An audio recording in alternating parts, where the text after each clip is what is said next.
Les frères sont dans reposer, on peut continuer. Demandez-le d'entrer alors. Entrez, les frères. Vous êtes fatigué? Bonjour à Ziguinchor.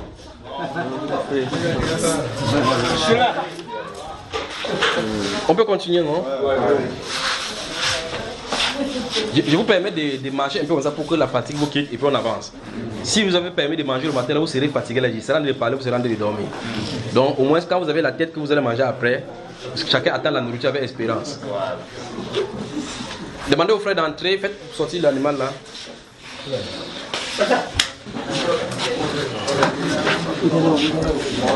Pourquoi le frère est assis? Pourquoi tu es assis au sol? Tu es mieux là, il n'y a pas de chaises. C'est bien comme ça.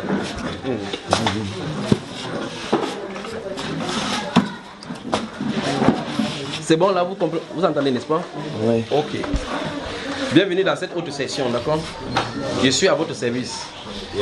Je suis en train de regarder, tout ce que je fais, c'est je veux que vous épuisiez d'abord vos questions. Pour que lorsque je vais entrer dans la Bible, si c'est aujourd'hui, je ne sais pas si c'est aujourd'hui, si c'est demain, que le salon que le Seigneur aura permis, quand je vais entrer dans les Saintes Écritures maintenant pour donner le message pour Ziguinchor, qu'il n'y ait pas de questions. Donc, épuisez d'abord toutes vos questions. Je crois qu'à la partie première, il y avait la question ici, c'est quoi l'église du Seigneur Jésus-Christ? Notez donc ce thème-là, on voit cela dans les Saintes Écritures. Oui. Je peux finir. Oui, oui.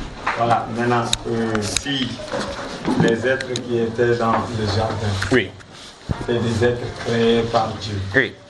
Alors, le jardin, Oui. l'image du jardin, c'est quoi? Pas l'image, il y avait un jardin physique dans lequel les anges marchaient là-bas physiquement parce qu'il n'y avait pas de péché. Et les arbres qui étaient dans le jardin étaient aussi des arbres physiques. Il y avait des arbres physiquement, les arbres tels que vous avez, il y avait aussi des anges. Il y avait aussi des gens. Parce qu'un jardin est fait avec des fleurs, avec des plantes. Et les animaux qui étaient dans... Eux, ils n'avaient pas de problème. Les animaux n'avaient pas de problème, c'est l'homme qui a le problème. L'homme qui était le problème. Oui. Et le serpent le plus rusé parmi les animaux du champ. Oui, parmi les animaux, c'est-à-dire que dans le règne animal, et l'homme et la femme, et les hommes, et les animaux. Et les animaux. Oui. Les animaux physiques comme ça. Physique, oui. Tu sais qu'il y a aussi les animaux spirituels, non? Tu sais qu'il y a les chevaux aussi au ciel, non, frère? Ouais. Tu sais ça, hein? Ouais. Tu sais qu'il y a les oiseaux dans le ciel aussi. Ouais. Ok. Tu peux avancer alors. Notez Matthieu chapitre 16. Matthieu chapitre 16. Parce que derrière ces questions, c'est quoi l'église du Seigneur? Que se trouve une grande question qui est cachée. Matthieu chapitre 16. Notez, versets 16 à 18.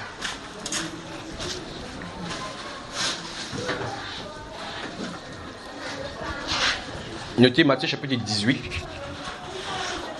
Matthieu chapitre 18, verset 18. Donc j'ai dit Matthieu chapitre 16, verset 16 à 18. Matthieu chapitre 18, verset 18. Ou mieux vous pouvez noter le verset 1 jusqu'au verset 18. On avance. Notez Éphésiens chapitre 5. Éphésiens chapitre 5, verset 22 à 32.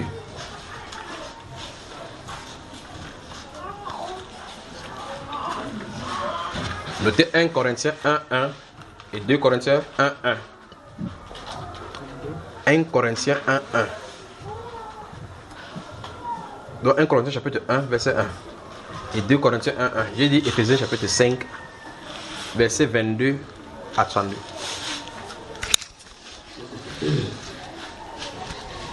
Vous y êtes?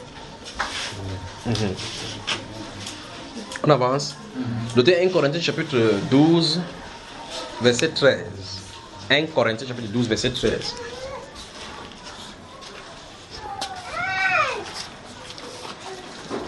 Apocalypse chapitre 1, 2 et 3.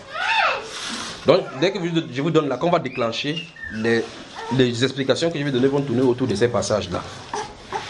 Apocalypse chapitre 1, 2 et 3. Donc, les chapitres 1, 2 et 3.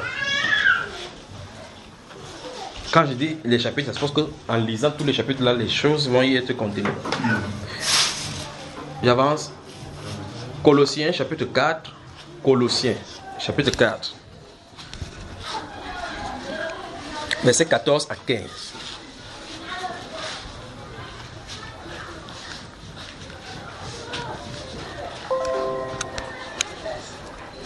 On avance. Voilà. Romains chapitre 16, verset 1 à 10. Romains, chapitre 16, verset 1 à 10. C'est bon maintenant. Maintenant on peut commencer, non? Le mot église. Parce que la question c'est quoi l'église du Seigneur Jésus? Le mot église n'est pas propre pour les chrétiens. N'est pas une histoire, une utilisation propre pour les chrétiens. Parce qu'avant que les chrétiens ne soient sur la terre, il y a une langue, appelée la langue grecque. Et donc le mot église vient du mot grec ekklesia. Ek, c'est formé de deux mots, ek et ecclesia. Ça veut dire que ceux qui sont appelés hors d'eux. D'accord? Ça veut dire que l'église veut dire appelé hors d'eux. Maintenant, appliqué par Jésus-Christ maintenant, dans le cadre chrétien, ça montre clairement que l'église est constituée de ceux qui sont appelés hors du monde. D'accord? Vous me suivez, n'est-ce pas, frère? Voilà. Alors, donc, l'église, donc, d'après la Bible, est définie comme étant l'ensemble de ceux pour qui Christ a donné sa vie.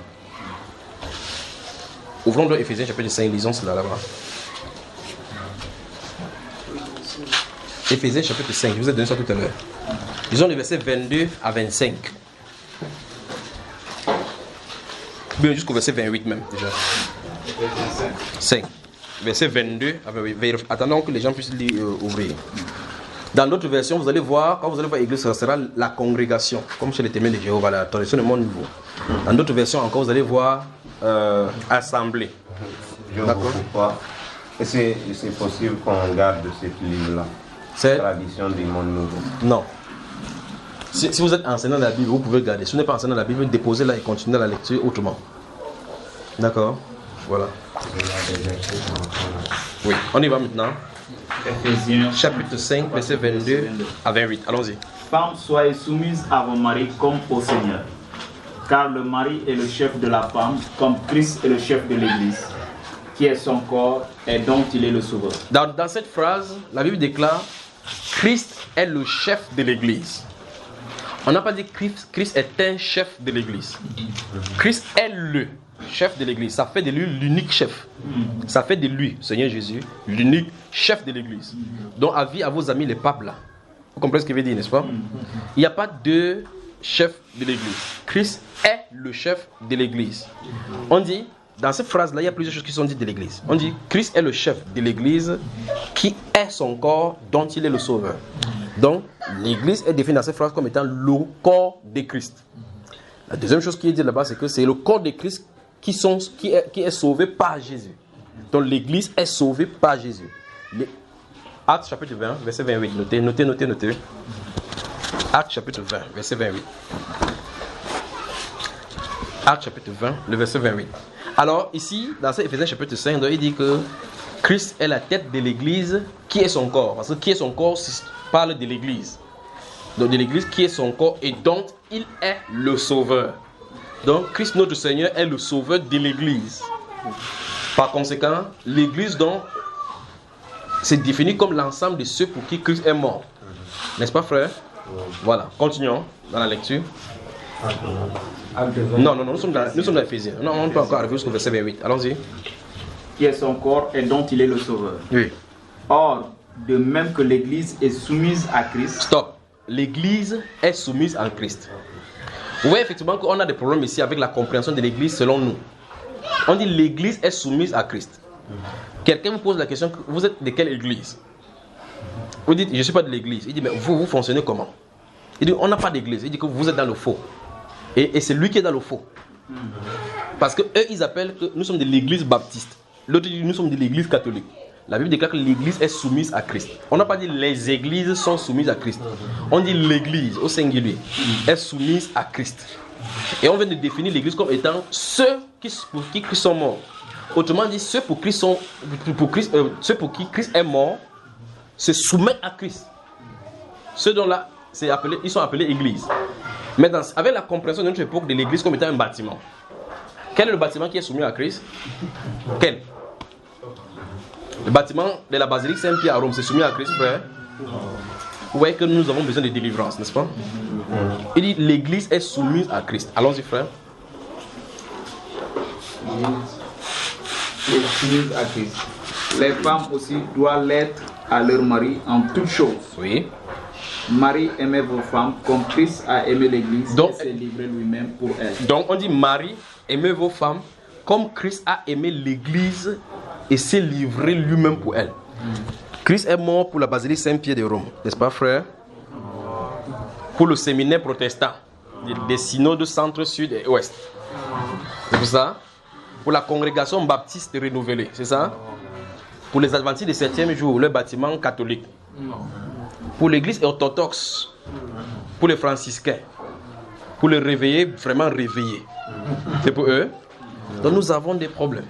Et on dit dans ce que le mari doit aimer sa femme comme Christ a aimé l'église au point de donner sa vie pour elle. Donc une fois de plus, on voit effectivement que la vie pour laquelle Christ donnait, c'était pour l'église.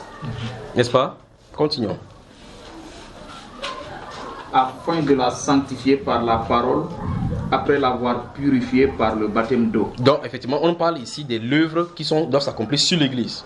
Oui. Afin de faire paraître devant lui cette Église glorieuse, sans tache, ni rite, Oui. ni rien de semblable, Mais sainte et et irrépréhensible. irrépréhensible. Amen. Merci, c'est bon. Donc, l'Église du Seigneur Jésus-Christ est représentée ici à un vierge qui est fiancé, qui doit être nettoyé pour être prêt, pour que le Seigneur qui l'a fiancé puisse la prendre pour épouse. Oui, effectivement, que l'Église du Seigneur Jésus-Christ, c'est celle pour qui il a donné sa vie. C'est celle pour qui il a donné son esprit. C'est pour celle vers qui elle envoie la parole afin que la parole la nettoie. L'Église du Seigneur Jésus-Christ, donc, n'est pas une dénomination. L'Église du Seigneur Jésus-Christ, donc, n'est pas un lieu. L'Église du Seigneur Jésus-Christ sont des individus à qui Dieu a octroyé sa vie, c'est-à-dire le Saint-Esprit. Et par conséquent, la Bible déclare dans 1 Corinthiens chapitre 12, que vous avez noté, le verset 13, que nous avons tous été baptisés dans un seul esprit pour former un seul corps. Et c'est donc ce corps donc est appelé le corps de Christ. C'est ça donc l'Église du Seigneur Jésus-Christ. Amen. Dans Matthieu chapitre 16, c'est la première mention, il dit « Je bâtirai mon Église et les portes de ces jours de monde ne prévaudront point contre elle. » Donc l'Église du Seigneur Jésus-Christ, c'est son corps que lui-même bâtit avec les choses qu'il lui-même a destinées pour pouvoir bâtir cette église.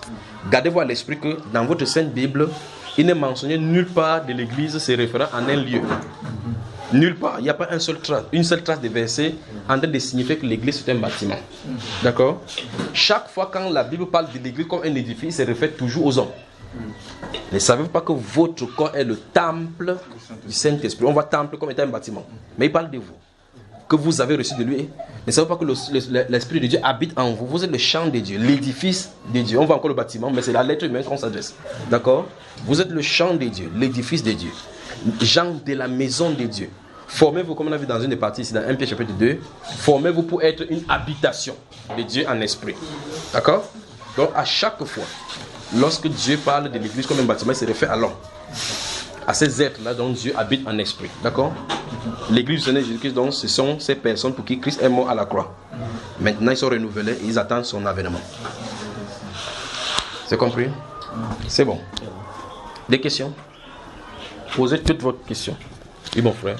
Voilà. Une fois, j'avais entendu un prédicateur qui disait l'église dans les maisons, c'est ce qui n'est pas recommandé de nos jours. Ok. Parce que autant ils n'avaient pas besoin d'adresse, mais Oui. l'église actuelle doit avoir une adresse. Bon, qu'est-ce qui a différencié? Pourquoi ces moments-là, ils n'ont pas besoin d'adresse? Ici, ils ont besoin d'adresse. Maintenant. Pourquoi? Qu'est-ce qui a changé? C'est ça la question. Non, c'est pas à moi qu'on doit poser ça à eux. Parce que s'ils avaient été devant moi, ils avaient dit qu'est-ce qu'il y avait comme besoin d'adresse en ce moment, c'est qu'ils n'avaient pas besoin là-bas. Mais la Bible déclare, lorsque l'ange est venu en disant à Philippe, il va dire descends vers la rue, ce qu'on appelle à Azote, la rue qui s'appelle Gaza, où est-ce qu'il y a Azote. Donc il donne le nom de la rue. Mais il ne part pas comme ça à l'église, il part rencontrer un homme qui a de marcher. Donc il n'y a pas de justification pour qu'on fuit la Bible aujourd'hui. Les dénominations sont les cancers dans le corps de Christ, c'est la maladie. C'est parce que c'est l'esprit de division. L'esprit de division sont justement créés par eux. Et maintenant, regardez bien que lorsque l'église authentique, au 1er siècle, gardait la sainte parole, ceux qui voudraient phagocyter l'église, taxaient ceux qui gardaient l'église, la parole d'hérétique. En 1095, lorsque le pape a fait a ordonné la première croisade, Ces premières croisades, si vous lisez les Écritures, enfin l'histoire, ils partaient contre les croisades, c'est pour lutter contre les hérétiques. Ceux qui taxaient d'hérétiques, ce sont ceux qui avaient l'authenticité de la parole. Parce que ce sont les gens qui refusaient de se soumettre à leur loi pour qu'ils les phagocytent. Et par conséquent, eux, comme ils avaient la puissance militaire et étatique, ils pouvaient matraquer les gens en disant que ceux-là sont des hérétiques. Et par conséquent, ceux qui avaient l'authenticité de la loi et de la parole de Dieu vivaient dans les cavernes, dans les endroits cachés, en petit nombre. Amen. Vous voyez cela, n'est-ce pas? Ça n'a pas changé. C'est la même chose aujourd'hui. En tout cas, là on essaie de diriger avec la religion mondiale. Quand ça va sortir, le décret va sortir, ne pourra invoquer le nom du Seigneur ou bien prier Dieu que ceux qui ont la carte d'appartenir à l'église mondiale, la réunion mondiale de l'église. Donc c'est pas ce que vous faites là maintenant. Là. La persécution arrive sur l'église. La blessure mortelle va être guérie. Vous voyez, la papauté est en train de réunir toutes les religions ensemble. Que non, nous servons tous un même Dieu. On ne sert pas tous le même Dieu. Le bouddhiste, le musulman, le chrétien, le catholique n'ont pas le même Dieu. Ils ne peuvent pas avoir le même Dieu. Et pour cela, ils vont baser sur un des commandements. Le Christ a dit qu'on s'aime. Il faut qu'on cherche l'amour dans chacune des religions. Oui, Christ a dit qu'on s'aime. Mais il a défini son amour comme ceux qui m'aiment gardent les commandements. Donc l'amour de Dieu est conditionné par la connaissance ou bien la guidance dans ce commandement. Alors, on ne peut pas aimer tout en négligeant la parole du Seigneur. Ce que vous n'aimez pas, c'est l'hypocrisie. Donc les églises qui se réunissent, comme vous voyez là, avec les animistes et autres là-bas, c'est la plaie, ou mieux encore, ce qui va donner le pouvoir à l'antichrist qui s'est manifesté sur la terre. Mais ils viennent sous le langage de l'humanisme, sous le langage de l'amour, en disant que non, il faut qu'on soit tolérant. Tolérant. La personne qui parle là, le pape là, avec la robe blanche, c'est un dragon. Vous allez le voir. C'est un dragon. Quand il va les phagocyter, la loi va sortir, tous seront sous ses pieds. Parce qu'il parle avec le pouvoir du dragon. Vous avez vu, il a sorti le couteau un jour, il parle, il donne le commandement au roi de la terre. Ils exécutent parce que c'est lui qui exerce la domination du dragon sur la terre. Vous voyez cela, n'est-ce pas? Donc, si vous êtes ici, vous êtes dans une assemblée qui porte un nom, sachez que vous êtes vendu à l'église catholique, vous êtes un catholique converti. Donc, ça c'est clair. Des questions? Oui, mon cher. Là, c'est clair que l'église catholique n'est pas bâtie par Christ. C'est clair, ça ne peut pas être autrement. Donc, comment cette église a commencé? L'église catholique. Bonne question. L'église catholique ment sur elle-même par rapport à son histoire. L'église catholique ment elle-même par rapport à son histoire. Bien que l'histoire dise à la vraie origine de son histoire, elle ment quand même. L'église catholique dit d'abord que Pierre était le premier pape. Vous entendez Pierre acceptant qu'on l'appelle déjà pape? Non, jamais. Non. Vous voyez que sur cette base-là, il y a de le mensonge. Parce que pape veut dire quoi? Père. Et c'est à lui d'abord qu'on a dit qu'on n'appelle personne sur la terre Père. Vous lisez ses agissements. Actes chapitre 10, le verset 24, lorsqu'il va aller chez Corneille, Corneille va se baisser au-dessus de lui comme ça. Il a dit non, lève-toi, je suis aussi un nom. Mais tous les papes qui sont là-bas sont passés, quand tu t'amuses, tu te baisses d'abord, tu baises, ça va. Ça ne peut pas être la représentation de Pierre, pas vrai? Vous voyez, je vais point par point, vous allez voir que c'est le mensonge. Point par point. D'accord? La deuxième chose, c'est que Pierre, l'apôtre, prêchait l'évangile de Christ sans adoration d'un être extérieur. C'est l'exemple des papes aujourd'hui. Donc, point par point, je crois qu'il y a un enseignement qui est titré le pape. Pierre n'est pas le représentant des papes. Le pape est le représentant de Judas Iscariote. Si vous regardez dans les Saintes Écritures, vous allez voir que c'est Judas Iscariote dont il représente. Parce que Judas Iscariote, c'est celui qui vend la parole. Fait de la parole et fait autre chose tout derrière. En fait, c'est le disciple de l'apôtre qui a été remplacé par votre. Pierre a-t-il été remplacé par votre? Le sacerdoce chrétien n'est pas transmissible. Vous voyez cela, n'est-ce pas? Donc le seul sacerdoce qu'on peut transmettre, c'est chez les satanistes. Donc vous voyez que le pape qu'on vote pour qu'il vienne sur place, ils disent notre premier pape c'est Pierre, pour se référer à la Bible, alors qu'en réalité la Bible les rejette. La seule personne qu'on a votée pour hériter de l'apostolat, c'est Judas Iscariote. Donc la succession apostolique vient de Judas Iscariote, pas de Pierre. Parce qu'on ne devient pas apôtre par succession. Vous voyez cela? Donc je dis donc, l'église catholique a pour fondation mensonger. Et l'histoire raconte vraiment son vrai fait. Maintenant, quel est le vrai fait historique de l'église catholique? L'église catholique se trouve avoir son siège à Rome. N'est-ce pas? À Rome. Ça veut dire que l'église catholique a pris naissance et son quartier général à Rome. Maintenant, notez Daniel chapitre 2. Daniel chapitre 2. Daniel chapitre 2. Ne vous inquiétez pas, il va vous regarder pour longtemps. Mais s'il trouve qu'on arrive jusqu'à 19h, que Dieu soit loué. Daniel chapitre... Notez, je vais expliquer ce qui est écrit là-bas, puis je vais avancer. Vous êtes dans Daniel chapitre 2. Vous avez noté, n'est-ce pas? Maintenant, vous avez lu l'histoire de Daniel chapitre 2. Dans le livre de Daniel, donc, le Saint-Esprit met une image d'une statuette d'or, avec la tête en or, ainsi de suite, les bras et la poitrine en bronze, et les pieds en argent, en partie d'argent et en partie d'argent. Vous avez lu cette histoire, n'est-ce pas? Oui. Voilà. Dans cette image-là, le Saint-Esprit donne l'interprétation par le prophète que cette image que tu vois, c'est l'image des différents royaumes qui vont se succéder sur la terre. En disant que la tête, c'est le roi Nebuchadnezzar. Par la suite viendra les Mèdes et les Perses. Ensuite viendra donc le conquérant grec. Par la suite, avec la Grèce, donc, viendra les Romains. Et c'est aux Romains donc, que se trouve d'être la dernière du royaume. Je suis allé au niveau de l'histoire des catholiques. Vous avez posé la question. Alors, donc il y a une succession de royaumes sur la terre. Donc, d'après le plan de Dieu, il y a 4 royaumes qui doivent se passer sur la terre avant que le royaume de Christ vienne. Premier royaume, Nebuchadnezzar. Nebuchadnezzar, si j'avais le temps, je vais décortiquer avec son père jusqu'à Nabucodonosor. Alors, vous voyez effectivement que Nebuchadnezzar, c'est le premier royaume. Donc, quand Babylone régnait sur la terre en maître, c'était leur période. Après la période de Nebuchadnezzar, viendra la période des Mèdes et des Perses. À un moment donné, c'est les Mèdes qui dominent, donc un royaume bipolaire. Donc, de temps en temps, c'est les Perses qui règnent. Vous en entendez Cyrus, les Perses, Darius, des Mèdes, ainsi de suite. D'accord? Après eux, maintenant, viendra donc Alexandre le Grand, qui va introduire le royaume hellénique, le royaume des Javans. Royaume des Javans, d'accord? Alors, le royaume des Javans, c'est le royaume grec. C'est pour ça qu'à ce moment-là, c'était la philosophie. Il avait 33 ans lorsqu'il a conquéri le monde. Il a conquis le monde partout avec une puissance terrible. Daniel le décrit clairement avant qu'il n'arrive. Après lui, donc dit, la Bible déclare qu'il y aura l'autre maintenant qui sera terrible en partie de fer. Avec des dents de fer, en partie de fer. Il va fouler tout sur son passage. Le 4e royaume, le royaume romain. Le royaume romain était plus perspicace, détruisant tout sur le passage. Mais la Bible déclare que durant ce 4e royaume, il y a une particularité dans ce 4e royaume. Parce que les pieds sont mélangés en partie de fer, en partie d'argile.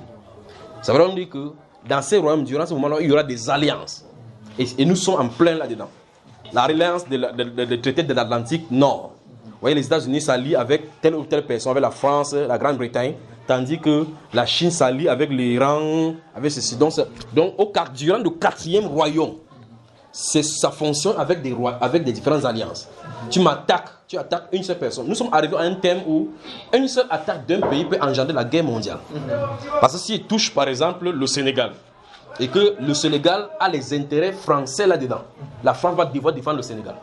Et si la France défend le Sénégal, pour ne pas aller en faible, va prendre à sa solde les États-Unis. Vous comprenez cela? Et si le Sénégal essaie de frapper maintenant l'Iran, comme l'Iran est assez faible, il va prendre la Russie. Donc une seule attaque et la 3e guerre mondiale est déclenchée. Vous voyez ce qu'il en est, n'est-ce pas? Le 4e royaume. Mais maintenant, souvenez-vous de ceci. Que ce soit les États-Unis, que ce soit l'Iran, que ce soit n'importe quoi, ce n'est pas eux qui règnent, c'est Rome qui règne. Parce que le 4e royaume, c'est eux. C'est pour ça que c'est lui qui est le maître à jouer là-dedans. Vous comprenez, n'est-ce pas, frère? Donc c'est Rome qui règne. Donc, regardons donc dans Rome. Dans le livre de Matthieu, chapitre 2, lorsqu'il naît, l'enfant naît, vous allez effectivement voir. Oh mon Dieu, j'espère que je ne vais pas aller vite là, parce que quand c'est plein devant moi, ça va dans tous les sens. Dans le livre de Matthieu chapitre 2, quand il naît, il y a un monsieur qu'on appelle Hérode, qui représente l'armée rouge de Rome, qui est devant le trône pour pouvoir dévorer l'enfant qui doit naître. Pas vrai? Israël doit produire le Messie, et pendant ce temps-là, le dragon doit se positionner en lieu et place pour pouvoir détruire. C'est ce qui est écrit dans l'Apocalypse chapitre 12. Vous comprenez cela, n'est-ce pas? L'enfant qui devait naître, il y avait le dragon rouge qui était là. Donc le dragon rouge, Rome est gouverné par le dragon rouge. Donc dans la période de la venue du Messie, c'est la période où c'est Rome qui doit gouverner. Ok, maintenant. Quand il sort maintenant, la Bible déclare, quand il a vu qu'il ne pouvait pas tuer cet enfant, l'enfant fut enlevé dans le royaume de son père, il est allé faire la guerre dans le reste de sa postérité. La persécution qui va venir pour tous ceux qui suivent Jésus-Christ. On dit que c'est le dragon. Puisqu'après lui, il n'y a plus de 4e royaume. C'est-à-dire qu'après ce royaume-là, il n'y a plus d'autre royaume. Parce que c'est après ce royaume, c'est durant le temps de ces rois-ci que le Dieu du ciel suscitera un royaume qui n'est pas fait de main d'homme. De la même façon comme il a vu le caillou s'est détaché d'une montagne sans le secours d'un homme et frapper ses statuettes. Donc ça veut dire que la venue du Seigneur Jésus-Christ sera faite sous le royaume romain. Vous suivez ça, frère? Oui. Maintenant, voici le problème. La Bible déclare dans le livre de Apocalypse chapitre 17, verset 8, que c'est ici l'intelligent qui a des sages, que celui qui a calcule le nombre de la bête, au chapitre 13 aussi, que car sa blessure mortelle fut guérie. Donc la bête qui n'est plus réparaîtra pour aller à la perdition. Ça veut dire que l'église catholique a métamorphosé. Et elle est à un moment donné comme s'il était mort, mais elle ressurgira. Il fut un temps où l'église catholique était absente sur la scène internationale.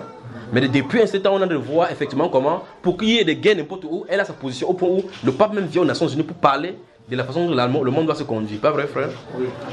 On est mal barré. On est mal barré. Maintenant, comment elle est venue jusqu'à arriver là-bas? Voici ce que la Bible enseigne. La Bible enseigne que du temps où Jésus est né, Pilate était là clairement. On a amené Jésus-Christ pour le juger. Il dit que je ne suis pas votre loi. Jugez-le selon votre loi. Ils ont refusé jusqu'à ce qu'ils ont donné Jésus aux Romains. Vous voyez cela, frère? Vous voyez cela? Donc, c'est eux qui ont pris Jésus, son peuple, à les donner entre les mains des païens, pour que les païens se mixent avec Jésus pour le tuer. Pas vrai? De la même façon, les royaumes romains, il faut continuer avec les empereurs. Vous avez Auguste, César, roi Agrippa Ier, Hérode le tétrarque, ainsi de suite. Donc, ce sont des empereurs qui conduisent là-bas. Jusqu'à ce que vous allez trouver maintenant un certain Néron sur l'apôtre Paul à Rome. Au fur et à mesure, après Néron, il y aura Taxi et tous les autres là-bas. Alexandre Sévère qui vont monter. Et les rois maintenant urbains, qu'on a commencé à appeler pape. Mais avant cela, en 312, il y a un monsieur qu'on va monter qui s'appelle Constantin. Constantin, gardez-vous à l'esprit maintenant. Constantin Ier. Constantin Ier dit, il a vu d'après l'histoire que chaque roi qui avait été avant lui, en luttant contre l'église, n'a jamais pu tuer l'église. Parce qu'en réalité, il était dit, les portes de séjour de mort ne prévaudront pas contre elle. Vous ne pouvez pas détruire les chrétiens sur la terre, jamais. Vous ne pouvez pas détruire. Alors qu'est-ce qu'il a fait? Il a fait dans ce qu'ils appellent le concile, réuni donc les gens tout autour de la table, pour dire, ok, tu es le Dieu d'Abraham, le Dieu d'Isaac, le Dieu de Jacob, vous aussi vous avez telle chose. Essayons de nous réunir pour trouver un consensus ensemble. Première réunion écuménique, là où l'église est allée en captivité. Là, l'église est entrée dans Babylone.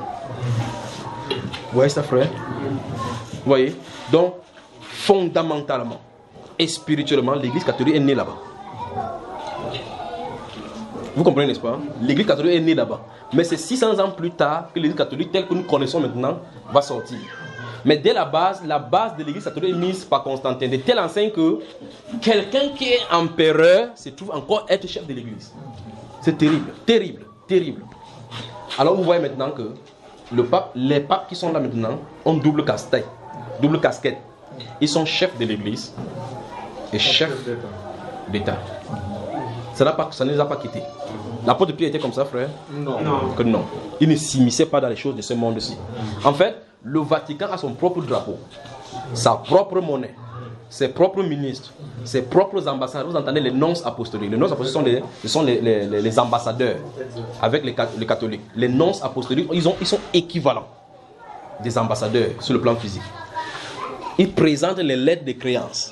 Quand ils viennent dans un endroit, comme peut-être ici, s'il y a une nonce apostolique ici qui a pour lieu de résidence Dakar, il viendra à la présidence de la République du Sénégal pour présenter la lettre de créance, pour montrer que c'est son président qui l'envoie.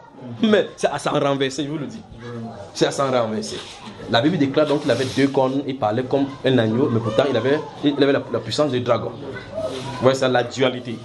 La partie église et la partie de l'autorité de l'État. Voilà l'église catholique.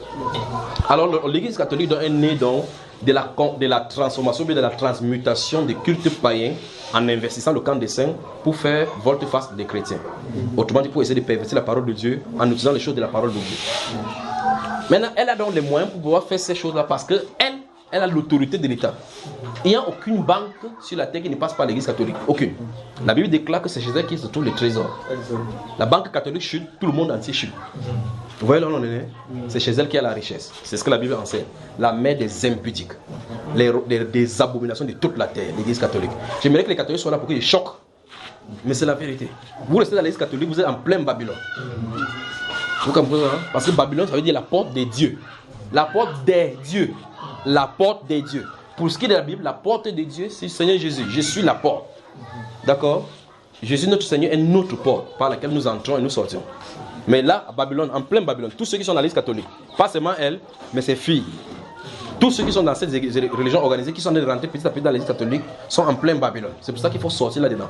Parce que lorsqu'on parle comme ça, les gens ne comprennent pas ni l'origine, ni le pourquoi. On croit qu'on a dit seulement que vous les catholiques, vous êtes dans le faux. C'est qu'en plein, vous ne pouvez pas être dans l'eau chaude, on dit que non, l'eau là est glacée. Vous êtes en plein dans le faux. Depuis la Genèse jusqu'à... Il n'y a aucune chose que l'église catholique dit qui est vraie. Aucune. Vous avez moi, si vous avez les frères qui sont prêtres, je m'en fous. C'est quand même la vérité. Alors, l'Église catholique, depuis sa base et sa conception, maintenant, comment est-ce que les dénominations se forment? Les dénominations partent des principes bibliques. Prendre un verset biblique, s'attribuer un rôle, prendre le nom pour se donner le nom parmi les hommes. C'est ce que Genèse chapitre 11 nous a dit. Genèse chapitre 11 nous a dit, il faut qu'on fasse un rassemblement ici. Faisons-nous un nom. Donnons-nous un nom. De peur qu'on ne soit pas dispersés. Pourtant, l'église du Seigneur est dispersée, lui. Vous êtes le sel de la terre. Pour que le sel de la terre donne une bonne saveur dans la marmite, on les disperse, n'est-ce pas, frère? Il y a deux façons. Soit vous-même vous dispersez, soit vous mettez dans un endroit, on utilise le bâton pour vous tourner dans la marmite, pour vous disperser. Voilà les deux valeurs. Vous voyez? Alors maintenant, les dénominations sont des camps de concentration des âmes. Pourtant, les chrétiens, eux, sont dans la liberté de Christ. Vous voyez la différence, n'est-ce pas? Pour que vous ne soyez pas conditionnés. Dieu peut décider un jour que la zone soit raclée. Vous vous trouvez au champ. Vous allez faire comment? Vous allez prier. Donc, le culte chrétien n'est pas basé sur des rituels, mais sur l'application de l'esprit dans notre cœur. C'est ça, la vie de l'esprit. Maintenant, si vous avez, il faut un tabernacle avec de la bougie ici. Maintenant, s'il n'y a plus de lampes, s'il n'y a pas d'allumettes, vous n'avez plus fait le culte, n'est-ce pas? Parce que votre culte est basé sur les bougies. Il faut l'encens. S'il n'y a pas l'encens, il n'y a plus de liturgie. Pas vrai? Or, la Bible déclare chantant de tout votre cœur Christ. N'est-ce pas si vous comprenez? Alors, l'Église catholique, comme toutes les dénominations, tire les sources de la Bible en mentant. Puisqu'elle prend Matthieu chapitre 16, où le Seigneur a dit à Pierre, tu es Pierre, sur cette pierre je bâtirai mon église, mon ecclésia. Ayant vu que l'église ce sont les êtres humains, ça devient obsolète et même diabolique de penser que l'église est bâtie sur Christ. Les êtres, moi je ne suis pas bâti sur Christ, sur Pierre. Vous n'êtes pas bâti sur Pierre. Vous voyez cela? Physiquement, l'apôtre Pierre est mort et n'a jamais été enterré à Rome. Ils le savent et c'est le mensonge. Vous voyez cela? Puisque les basiliques qu'ils ont aujourd'hui, ce sont les anciennes constructions des francs-maçons. C'est pas ce qu'on se comprend. Ce sont les anciens édifices des différents templiers qu'on a réédifiés maintenant. En donnant le basilique Saint-Pierre. On dit, pourquoi on appelle ça basilique Saint-Pierre? Non, parce qu'il y a les reliques. Le nom de Jésus-Christ. Et son église n'est pas conçue sur des tombes. Parce que l'église n'est pas physique. Pour les catholiques, l'église c'est quoi? C'est le lieu de prière. Mais Jésus-Christ a laissé que l'église, non, c'est l'église qu'on a bâtie sur Pierre. Donc ça veut dire que quand Pierre était sur la, le temps que Pierre est mort, avant qu'on ne construise le basilique, il n'y a pas d'église sur la terre. Vous voyez les choses? Le simple bon sens voudrait que les intellectuels puissent réfléchir. Il dit qu'il m'en va à la basilique Saint-Pierre. Il dit pourquoi? Parce que c'est l'église où on a enterré Pierre. N'est-ce pas? Le Christ avait dit qu'on bâtit son église sur Pierre. Donc ça veut dire que, ok, si c'est à la basilique Saint-Pierre qu'on a bâti l'église, donc au Cameroun il n'y a pas d'église de Christ. Puisqu'il faut que Pierre soit là-bas en bas. Mais on coupe ses os petit à petit, quoi. On met quelque part pour bâtir l'église dessus. Vous voyez comment on a des problèmes, n'est-ce pas? Ça veut dire que si l'église catholique admet même que la basilique Saint-Pierre est l'église de Christ parce que Christ y a été bâti, Jésus a dit qu'il bâtira son église sur Pierre. Forcément, l'église catholique qui est dans notre zone de la terre n'est pas de Christ puisqu'il n'y a pas Pierre en bas. Alors, vous voyez effectivement que l'église catholique a pour origine le diable. C'est celui qui est menteur et père du mensonge. En réalité, d'où est-ce qu'il tient? Si vous lisez non seulement le cantique Regina Coeli qui est écrit dans le compendium abrégé de l'histoire de l'église catholique, vous allez voir Regina Coeli qui réfère Marie à la reine du ciel. Vous lisez la Bible, vous savez qui est la reine du ciel, n'est-ce pas? Un démon. Maintenant, si vous lisez le compendium, non pas le compendium cette fois-ci, l'histoire de la civilisation, l'apogée du christianisme de Will Durand, la page 327, vous avez remarqué effectivement comment on a muté Marie pour donner le nom des Cybèles. Isis, Diane d'Artémis à Marie. Ça, nous sommes en 437, c'est-à-dire que 4 siècles après la Bible constituée. L'église catholique a fui au fur et à mesure muté pour absorber le culte païen en mettant les noms chrétiens. Donc quand un chrétien dit que Sainte Marie, Mère de Dieu, qu'il soit sûr et certain que ce n'est pas Marie, la mère de Jésus qui prie, il prie un démon. Donc l'église catholique est coordonnée par une déesse appelée la reine du ciel. Donc l'église catholique est démoniaque. Et si c'est démoniaque, vous devez dire, frère, vous êtes dans le démon. Pour que la personne puisse saisir. Même si ça le choque, il va dormir avec, mais elle est quand même entendue. Vous savez, n'est-ce pas? Voilà, j'avance. Bon, le frère dit que je ne suis pas tolérant. Jésus n'a pas. Hein, mon frère? Donc, c'est vous qui êtes sorti de l'église catholique, il faut remercier le Seigneur de tous les cieux en disant Seigneur, gloire à toi. Parce que ceux qui restent là-bas ne restent pas par eux-mêmes. Ils sont captivés. Parce que ces litanies qu'ils font là, c'est pour amener leur cœur à ce que les démons attachent leur cœur. C'est le but de là-bas. C'est pour ça que vous allez remarquer, vous discutez avec un catholique, il ne lit pas la Bible. Tu parles des Écritures, il défend l'institution. Tu parles de l'Écriture, il défend l'institution. La Bible déclare, ne vous prosternez pas devant l'idole. Oh, mais nous ne prions pas Marie. Nous ne l'adorons pas, nous le vénérons seulement. Vous n'adorez pas. Vénérer, ça veut dire quoi, frère? Il ne vénérait seulement. Vénérer, ça veut dire quoi, frère? Adorer. Vous voyez? On a des problèmes. Donc vous présentez l'écriture, lui présente ce que le pape a dit. Tu veux me dire que tous les papes là ont tort? Ils ne savent pas justement que les papes là sont des démoniaques, envoyés en mission pour amener les âmes à lui. On y va? Oui, mon cher. Vous n'êtes pas fâché, non? En tout cas, que vous soyez fâché, c'est pas bien. C'est l'écriture. Oui. Par rapport à Apocalypse 12. Oui, Apocalypse chapitre 12. Oui, donc, cette femme-là, n'est-ce pas? La question, c'est cette femme-là qui enfante. C'est qui? La femme qui enfante, l'enfant. L'enfant mâle, c'est qui? Oui, oui. Bon, moi, je te pose la question. Quand tu as lu ça pour la première fois, tu as pensé que c'était qui? Marie. Bon. Moi, j'ai pensé que l'enfant, j'ai pensé à Jésus. Non, laisse l'enfant, parce que l'enfant sort d'une femme. Regardons d'abord la femme. Non, la femme, c'est là où ça a posé des problèmes. Ah. Quelle femme? Voilà. Bon, quand tu as pensé que l'enfant c'est Jésus, tu as vu que la femme, en pensant que c'est Marie, ça pose problème. Pourquoi ça pose problème?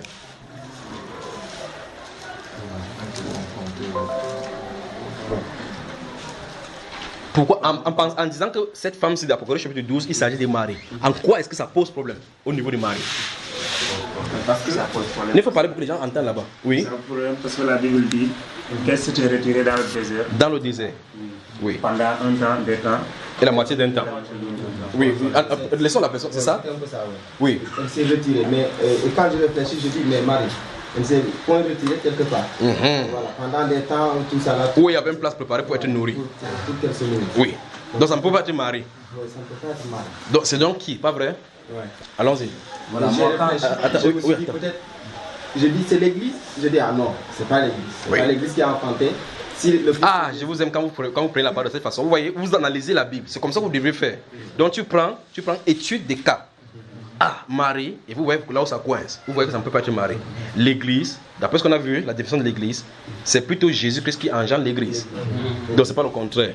Donc ce n'est ni Marie, ni l'église. Il faut qu'on avance parce qu'on a quand même parlé d'une femme, il faut qu'on répète cette femme-là, n'est-ce pas? Tu es arrivé jusqu'à quelle conclusion?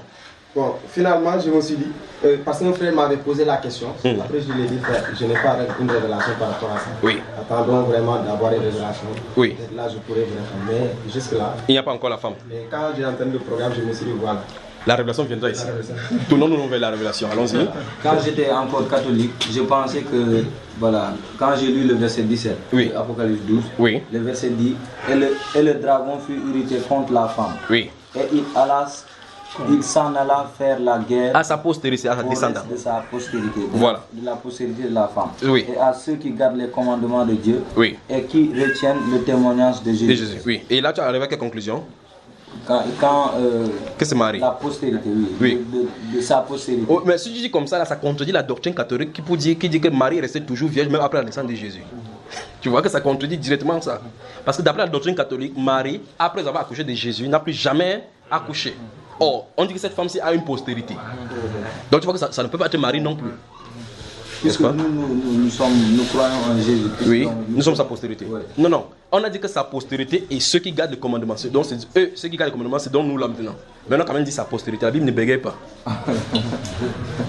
Donc tu vois que cette femme-ci, après avoir eu l'enfant mâle, a eu d'autres enfants, n'est-ce pas? Donc ça nous surprenait comme ça, ce n'est pas Marie parce que ça contredit la doctrine mariale. Qui est Marie est restée toujours vierge même après la naissance de Jésus. Alors c'est qui donc? Moi je suppose que c'est Israël. C'est Israël. Maintenant si tu supposes que c'est Israël, après avoir dit que c'est Israël parce qu'on a pris Marie. Ça peut être Marie, on a avancé, on a vu que ça ne donne pas. On a pris l'église, on a vu que ça ne donne pas. Si on prend Israël, il faut qu'on voie. Parce que si c'est Israël, ça doit forcément coller. Jésus-Christ est né en Israël, oui ou non? À sa naissance, le dragon était là pour persécuter Jésus, oui ou non? En fin de compte, Jésus-Christ a quitté la terre d'Israël, oui ou non? Après ça, le diable a persécuté Israël, oui ou non? Et par la suite, il y aura 3 ans et demi encore contre Israël, oui ou non? C'est forcément Israël. D'accord? Les 3 ans et demi là, vous faites... Non, laisse d'abord 3 ans et demi, assémine d'abord pour la femme d'abord. Parce qu'on a dit un temps, la moitié d'un temps, et ça a 1260 jours. Durant la période où, dans le chapitre 11, les 2 témoins vont prêcher pendant ces mêmes 3 ans et demi. D'accord? Et ce sont les 3 ans et demi assignés à l'Antichrist, oui?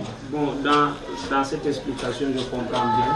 Oui. Mais pour appuyer ça Oui. dans un autre verset. Oui, on va maintenant appuyer ça jusqu'à ça sera mou. D'accord? Commençons donc dans le chapitre 12 d'abord. On dit de cette femme-là que la femme avait deux applications principales. Sur sa tête, il y avait quoi? Une couronne de quoi? 12 étoiles. Donc la nation d'Israël est fondée par les 12 tribus. Vous voyez ça, frère? Tu as vu cela? Maintenant, elle avait quoi sous ses pieds? Enveloppé du soleil. Enveloppé dans le soleil, la lune sous ses pieds. Maintenant, hier nous parlions de la lune. Oui, je vous avais dit que ces choses-là, il faut laisser la Bible parler. Nous y en sommes maintenant. Une femme qui enveloppait le soleil avait la lune sur ses pieds. Vous voyez une forme, on dit, cette femme-ci, elle a 12 couronnes. Ces 12 couronnes, c'est les 12 étoiles, ça veut dire qu'un pays qui est fondé des 12 tribus et qui a non seulement la lune prend le reflet du soleil, d'accord? Ça veut dire que l'un est le type de l'autre. Donc l'Ancien Testament, comme ombre, et le Nouveau qui est éclairé par le soleil, est venu par la femme là-bas. Donc l'Ancien et le Nouveau Testament sont venus par là-bas, par Israël. Tu as vu ça, frère? Tu ne viens pas voir. Hébreu chapitre 10. Hébreu chapitre 10, je crois que ça serait bien qu'on appuie avec les versets.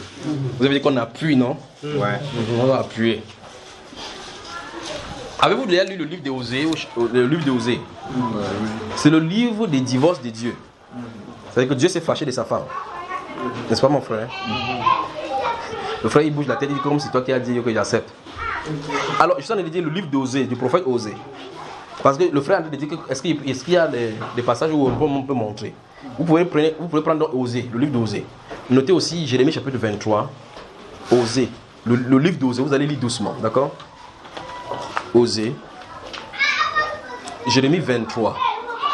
Vous allez lire. Bon, ce qui est, c'est tout. Je vais citer ça tout à l'heure, donc dès que possible. On avance. Hébreu chapitre 10, donc, versets 1 et 2. Hier, j'ai dit à une femme, il y a une soeur qui a posé la question hier parlant des distractions, vous vous souvenez? Hébreu chapitre 10. Vous vous souvenez, hier soir, il y avait une soeur qui a parlé des distractions et puis j'ai demandé d'ouvrir ce livre-ci. Oui. C'est le même livre là. Chapitre 10, versets 1 et 2. Allons-y. Osez tout le chapitre, tous les livres d'Osée. En effet, la loi qui possède une ombre des biens à venir et non l'exacte représentation des choses, Oui. ne peut jamais, par les mêmes sacrifices qu'on offre perpétuellement chaque année, amener les assistants à la perfection. Stop. Donc, on dit la loi possède l'ombre. La loi possède l'ombre des biens à venir. Donc, quand on y va, frère? Oui. Le soleil est le symbole de la clarté, de la révélation totale. D'accord? La lune est le symbole de la révélation codifiée, donc parcellaire. D'accord? Donc, c'est le symbole de la loi. Le Nouveau Testament, c'est le symbole donc du soleil. D'accord? Et tout cela, le salut vient des Juifs, dit la Bible. D'accord? Donc cette femme, c'est Israël toujours. Et Israël était la femme de Dieu qui doit engendrer. C'est ça, non? Voilà. Parce que si vous identifiez l'enfant, vous allez savoir que c'est de Jésus dont il est question. Le vrai problème, c'est que vous identifiez que c'est Jésus. Mais ça n'est pas, et la femme dont on a parlé n'est pas sa maman physique. Donc ça pose problème. Donc c'est les Juifs. Et dans ce livre d'Osée, vous allez voir le premier verset, au chapitre 1, verset 1, le Seigneur dit à Osée d'aller prendre une femme prostituée. Et quand il dit une femme prostituée donne les enfants, parce que il parle directement qu'Israël s'est prostitué. Parce qu'Israël était sa femme. Donc Israël est une femme. D'accord? Voilà. Donc dans la Bible, Israël est typifié par une femme, sa nation à elle. Ok, je crois que c'est clair maintenant. Des questions? Ne dormez pas, s'il vous plaît. Si vous dormez, vous donnez encore 5 minutes, vous vous reposez. On avance. Oui, mon frère. Vous avez dit parler de l'église. Oui. Maintenant, actuellement, comme il y a beaucoup de dénominations, Oui. maintenant, l'église typique Oui. de Christ, Oui. c'est qui? C'est ceux qui sont appelés ordres. Hors de ces dénominations. Non, c'est toi qui ajoutes l'autre là. Ordres. La Bible définit l'église comme étant ceux qui sont appelés ordres. Parce qu'en réalité, les gens qui font partie de l'église peuvent se retrouver dans la franc-maçonnerie, dans la rose-croix, et Kanka, tu vois cela, et toute la foi Baha'i, église catholique, protestant, pentecôtiste et autres là-bas. Donc c'est ceux qui sont à l'intérieur, dont Christ connaît. Souvenez-vous, je connais mes bébés, et elles me connaissent. Je vais les amener. C'est ceux-là qui constituent l'église du Seigneur Jésus. Ce n'est pas tout un groupe qui constitue l'église du Seigneur Jésus. D'accord? Voilà. Je veux. Oui, mon cher. Mais c'est pas sur l'église. Quoi ça? C'est une question. J'ai pas dit poser les questions sur l'église, j'ai dit poser les questions. Voilà. J'ai une question sur le baptême. Oui. Est-ce que. Maintenant, tu vois que c'est lié à l'église maintenant, non? C'est forcément lié à l'église. Oui. Bon, j'aimerais poser encore cette question. Vous entendez dehors? J'aimerais poser encore cette question dans la même lancée Oui. concernant la lune et les étoiles. Oui. Ça, c'est au niveau de Jacob qui a fait le rêve. Il voit ton plan et là, tu veux virer. Donc, c'est cette explication dont je vois dans Genèse Oui. 35, quand l'autre a eu la... Quand Joseph a eu le songe et que son père a donné l'interprétation. Donc, l'interprétation... Non, l'interprétation, il a donné, et l'interprétation colle avec ce que je viens de dire. Parce que quand il a le songe, il dit que faut-il que ta mère et moi venons se prosterner devant toi. Voilà. Tu montres effectivement que tout Israël doit se prosterner devant le roi des rois, Joseph, qui est le type de Jésus. C'est ça qui est présenté là-bas, n'est-ce pas? Des questions? Oui. Maintenant, concernant les 3 ans et demi, ça correspond à la grande tribulation ou la petite tribulation? Il y a 13 ans et demi de paix, 3 ans et demi de grande tribulation. Des questions? C'est elle qui avait parlé des... Oui, mon frère. Bon, moi je voudrais savoir si les dangereux pour un chrétien de fréquenter les écoles de théologie. De fréquenter l'école de théologie. C'est quoi la théologie? Théologia, ça veut dire quoi? Bon, théo c'est quoi? Logia c'est quoi? Étudier donc qui? Dieu. Où ça, frère? Où ça? Non, tu dis étudier Dieu où? Dans les écoles. Donc Dieu se trouve dans les écoles. La Bible, à travers la Bible. Non, tu me poses la question, est-ce que c'est dangereux d'étudier Dieu? Il dit où tu dis dans les écoles. Parce que la théologie, c'est ça justement. Théologie, ça veut dire que l'étude de Dieu. Oh, Dieu s'étudie. Est-ce qu'on étudie Dieu? Ok, que le Seigneur te bénisse. Des questions? Oui, oui. Vous avez dit, parler de la fin, là, Pierre, et sur cette pierre, je bâtirai mon église, oui. Maintenant, comment vous interprétez? Je ne dois pas interpréter, ça dit ce que ça dit. Parce que le mot c'est Pierre. Dans le français, vous lisez Pierre, Pierre. Il y a un Pierre et il y a Pietra. C'est pas Pierre et Pierre. Il y a Petros et Petra. Ça montre que c'est deux choses différentes. Petros, c'est quoi? Et Pierre, ça dit que c'est face, n'est-ce pas? Petra, maintenant, c'est quoi? Rocher. Alors, Pierre n'est pas le rocher. Alors, je voulais doucement, quand on dit des choses comme ça, il faut que vous compreniez bien avant d'avancer.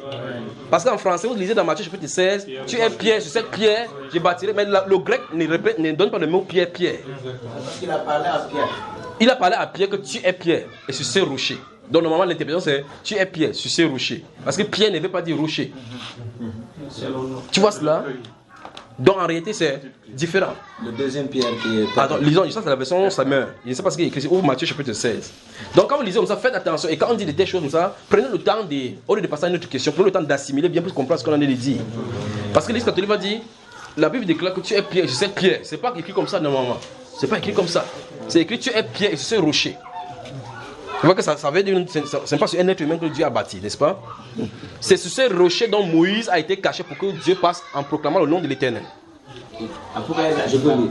Allons-y. Comment? Parce que Pierre avait eu la révélation du rocher. Allons-y ici. Il dit, et moi, je te dis que tu es Pierre, et sur ce roc, je bâtirai mon église. Vous avez vu ça? Ah, c'est la version seconde. Vous avez vu? Là, c'est bon. Dans votre livre, on dit, tu es Pierre, je sais Pierre. C'est pas ça. C'est pour ça que quand vous allez parler à l'Église catholique, n'importe comment, ils ne vont pas comprendre. Pourtant, ils savent que la tradition est mauvaise. Oui. Même ici, quand on utilise Pierre, en tant que nom, on a utilisé... Grand P, mais voilà. Pierre, en tant que Pierre... C'est minuscule. Donc, ça ne peut pas être lettre. Or, le vrai problème, c'est que Pierre, dans la conversation avec les apôtres, il dit, que pensent les hommes de moi? Écoutez bien, la pensée des hommes par rapport au Christ. Les uns disent tu es Jérémie, l'autre dit tu es un ancien prophète, l'autre dit tu es Élie, tu es Jean-Baptiste ressuscité. Il dit ok, ça c'est ce que les hommes pensent de moi. Et vous, que dites-vous de moi? Chacun devait dire sa vérité maintenant. Frère, vous me suivez maintenant. Qui suis-je? Pas vrai? Pierre a ouvert la bouche, il dit tu es le Christ, le Fils de Dieu vivant. Le Seigneur Jésus dit, tu n'as pas utilisé ça à l'école de théologie. Parce qu'à l'école de théologie, on ne connaît pas ça. Vous savez pourquoi je pose cette question? Parce qu'on dit que c'est pas bien de fréquenter les écoles de théologie. Mais est-ce que c'est bien de lire des livres que quelqu'un qui a fait la théologie a écrit? Bon, je vais t'indiquer le vrai livre qu'un théologue a écrit. Lis le livre que le théologue, celui qui a étudié Dieu sans rater, le Saint-Esprit. Lis son livre à lui. Tu comprends? Il dit, tu connais le livre là que le grand théologue qui a étudié le Dieu. Celui-là qu'on appelle le Saint-Esprit. Son livre qu'il a écrit. C'est la Bible. Il est ça devant lui comme ça. Il a dit, c'est quel livre? C'est quel livre? Dès le départ ici en Matthieu, nous avons commencé par 2 Timothée 3. Vous voyez là où ça s'applique maintenant, non? 2 Timothée 3, verset 16 dit que toute écriture est inspirée. En fait, c'est même pas inspiré le mot grec. Le mot grec c'est théonosias. Ça veut dire que théonosis, ça veut dire que le souffle, la respiration de Dieu. Donc Dieu respire. Il sort les écritures. Et on dit que cette écriture-là est donnée pour enseigner, pour corriger. Ce n'est nulle part d'autre ailleurs. D'accord? Quand vous allez aller dans les 16 écritures, là, c'est toujours des poisons. On va prendre les écritures ici. On va faire des poisons. C'est ainsi donc les pharisiens. Oui, nous croyons aux anges. Nous croyons à la résurrection. Mais vous devez vous laver les mains quand vous rentrez. Vous allez revoir les places, puis vous allez laver les oreilles avec les pieds. Vous avez vu ça, n'est-ce pas? Ne lisez pas chez le livre. Lisez là, on a dit, tu adoreras son Seigneur de tout ton cœur, de tout ton âme. Tu aimeras ton prochain comme toi. Mais continue seulement à lire là-bas. Il y a la vraie théologie là-bas. D'accord, frère? Voilà. Excusez-moi, à propos de ce rocher. Oui. Il s'agissait d'un rocher physique ou bien... C'est ça, c'est là où il partait avant qu'il m'a interpellé sur sa théologie là-bas. Alors donc, dans cette conversation là, l'apôtre Pierre dit que tu es le Christ, le Fils du Dieu vivant. Le Seigneur Jésus-Christ lui dit, ce ne sont pas la chair et le sang qui t'ont révélé. Ça veut dire qu'il n'a pas appris ceci par connaissance humaine. Mais il dit c'est par révélation. C'est quoi l'église du Seigneur Jésus? C'est ceux qui ont eu la révélation de Christ Jésus. Qui est Christ Jésus? Il y a des gens qui ne connaissent pas Jésus, c'est qui? C'est le Fils de Dieu. L'autre, c'est un sauveur. L'autre, c'était un juif. C'est la connaissance intellectuelle. Mais la révélation de qui il est pour toi fait de cela, cette révélation-là, que on ne peut plus changer. C'est en ce sens qu'il a dit qu'on ne peut pas bouger cela. Parce qu'en réalité, en image, lorsqu'une maison, si vous lisez Luc chapitre 6, verset 40 à 46, lorsqu'une maison est bâtie sur du roc, si les secousses viennent là-bas, c'est cette image qu'il voulait présenter. Ça ne peut pas sonner. Ça veut dire que si vous connaissez qui est Christ, personne ne peut plus vous bouger. Alors vous entendez aujourd'hui que quelqu'un dit qu'il connaît Jésus. Après il dit que non, il est Dieu le Fils. Un jour vous entendez qu'il est chez les musulmans, il dit encore non. Dieu ne peut pas avoir un fils. Dans la réalité, il ne le connaissait pas. Alors ceux qui connaissent Jésus, comme l'apôtre Pierre, au chapitre 4, lorsqu'on va le chicoter, il dit nous ne pouvons ne pas parler de ce que nous avons vu et entendu. Parce qu'ils savent avec certitude qu'il est mort, qu'il est ressuscité. Même si vous coupez sa main, ça lui fait mal, il a vu Christ ressuscité. Vous avez son frère, de la révélation de qui est Jésus. Oui. Donc comment sont nés ces écoles? Comment? Bonne question. Une fois de plus, si vous lisez dans le livre dont je vous ai cité aujourd'hui, dans l'apogée du christianisme de Will Durant, vous continuez sur les canons de la naissance biblique, les canons de la naissance de l'Église catholique. Vous allez voir effectivement que petit à petit, les cultes païens, et donc à Rome, il y avait ce que vous appelez les cycles, il y avait les trucs de cycles, les cinémas, et là on chantait. Les gens se réunissaient dans les endroits pour chanter, les femmes chantaient avec les cantatrices. Petit à petit donc, les lois romaines vont petit à petit être votées à l'Église catholique. Ça ne vous surprend pas que vous vous asseyez dans une église catholique. Vous voyez que les rituels qu'on fait n'a rien à voir avec la Bible. Si. Vous avez vu l'encens dans un culte chrétien? Non. Vous avez vu l'eau qu'on déverse dans un culte chrétien? Non. La bougie, les prosternations des relevés? Non. Ça, c'est dans le culte païen que ça se trouve. D'où le titre Pontife Massimo. Ce sont des anciens trucs des cultes païens à Babylone lorsque les Juifs étaient là-bas. C'est ça qui a transcendé jusqu'à ce qui est maintenant. Alors tu poses la question d'où sont nées les écoles théologiques. Justement, les prêtres qui étaient censés entrer dans l'office devaient suivre une formation pour faire la liturgie comme il se doit. Donc l'église catholique est la première à former dans l'institut théologique. Ils appelaient ça le séminaire. Mais quand les protestants sont sortis là-bas, ils ne voulaient pas que ça soit comme ça. Ils ont dit l'institut biblique. Donc ça veut dire que c'est le synonyme des séminaires. Tu comprends cela, mais ça? Maintenant, il y a les évangéliques qui sortent et disent non, c'est pas l'institut biblique, c'est la formation des disciples. Le disciple-là. Que Dieu vous vienne en aide, que Dieu nous vienne en aide. Donc, les écoles bibliques sont, non, sinon, les cousins directs, ou mieux les petites filles directes des séminaires catholiques. C'est dans cette période où on votait les lois, où on mettait les lois en. La majorité de lois, c'est pour ça que vous voyez, même dans les lois physiques, quand on veut parler, il y a des expressions qu'on parle plutôt en latin. Vous avez vu ça pour ceux qui ont fait droit, je ne sais pas si vous me comprenez. Vous entendez la magna carta, ce sont les expressions latines. Oui, habeas corpus, tout ce qu'on cite là-bas, c'est toujours en latin. D'accord? Même par rapport à la jurisprudence, les mots sont en latin. Pour pouvoir montrer effectivement que ça tire sa source depuis la Rome antique. Parce que ce sont eux qui ont donné le droit. Les droits que vous voyez là-bas, ils sortent de Rome. Parce que c'est eux qui réglaient les choses sur la terre. Et par conséquent, tous ces coutumes-là ont été empruntés de la Rome. Maintenant, vous voyez effectivement que vous lisez les normes catholiques, pour ceux qui ont fait les catéchèses, vous allez voir maintenant par rapport à la célébration du mariage. On dit que c'est l'évêque qui doit célébrer le mariage. Maintenant, c'est venu chez le pasteur, maintenant qu'il faut bénir le mariage. Vous posez la question à un pasteur, ça se trouve dans la Bible, il dit non. Où est-ce qu'ils ont pris? Chez les catholiques. Parce que les catholiques ont érigé ça au niveau des sacrements. Sacrement du mariage. Au point où le prêtre doit bénir pour que ce soit devant le Dieu. Ça sont les choses que la Rome antique faisait. Vous voyez ça, n'est-ce pas? Dans la Bible, on n'a pas donné l'autorité à un homme de Dieu de célébrer les mariages. Vous voyez? Voilà. Donc on a copié l'Église catholique. C'est la sorcière, la grande sorcière, sinon une prostituée. Des questions? Oui, oui. Bon, moi c'est par rapport à certaines doctrines, parce que j'ai des amis qui se rallient à la doctrine de Olewa, je ne sais pas si vous avez une fois. De quoi? Olewa. Olewa. Emmanuel Olewa. C'est qui ça, Olewa? C'est un pasteur. Je ne sais pas si vous avez... Wonderful. En tout cas, lui ne m'intéresse pas, donne la doctrine. Lui ne m'intéresse pas. Donne la doctrine. Quelle est la doctrine? Donc, en tout cas, il donne une interprétation de la Bible, soit disant que si l'origine des noms est vraiment fausse. Parce que, par exemple, quand il dit Jésus, ils se disent que donc c'est pas normal qu'on nous dise Jésus, parce qu'il y avait un nom typique qui a été donné, qui a été révélé donc en hébreu, et c'est ce même nom que l'on doit continuer. Oui, lui il s'appelle comment? Et c'est Yahshua. Non, lui-même il s'appelle comment? C'est lui qui l'a donné. Oui. Jésus. Non. Lui qui dit ça, il s'appelle comment? Emmanuel. Il s'appelle? Emmanuel. Emmanuel, c'est le nom nigérian. Oui. Emmanuel. En ce moment, il doit certainement changer. Non, suivez attentivement ce qu'il est en train de dire. Avant de toucher de doctrine, il touche la personne maintenant. Lui, il s'appelle comment? Il s'appelait Emmanuel. Il s'appelait. Il est encore vivant. Hein? En ce moment, il change de nom. Même tous nos amis. Non, j'arrive. Je sais pourquoi. Il sait où la doctrine est en train de nous amener. Lui, il s'appelle comment? Emmanuel. Il est juif. Non. Continue maintenant la démonstration. Donc il dit donc Jésus a fait quoi? Après il remonte aussi à Dieu. Parce que Dieu, c'est Elohim. C'est un nom satanique.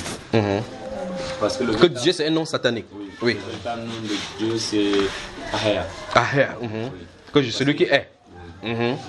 C'est ce que ça veut dire en hébreu. Oui, continuons. C'est celui qui est. Et maintenant il revient sur beaucoup de points. Pour dire, il y a beaucoup d'ajouts dans la Bible. Il y a, par rapport à l'origine de Jésus, il est noir. Non, je vois venir. Maintenant, pose la question. La question, c'est quoi? Donc, la question que je voulais poser, c'est juste savoir si vous avez eu un écho. Non, ne t'inquiète pas. Tout ce qui touche le corps de Christ, je connais. Voilà. Tout ce qui touche le corps de Christ. Maintenant, je te pose la question. A-t-il présenté la vraie Bible? Écoutez ici. A-t-il présenté la vraie Bible? Il a pris dans les ajouts là-haut pour venir maintenant modifier. Écoutez, j'ai un livre qui est déposé quelque part et je vois que vous avez un autre livre qui dit être la réplique de celui-là. Et je consulte votre livre à vous que vous tenez entre les mains. Je vois qu'il y a des ajouts. Si je vois qu'il y a des ajouts, c'est par rapport à ce qui est. Vous voyez, n'est-ce pas? S'il a été supprimé, c'est par rapport à ce qui est. C'est cette même tactique que les musulmans utilisent. Parce que dans les sourates, on dit clairement que vous devez croire à la Torah et à l'Injil.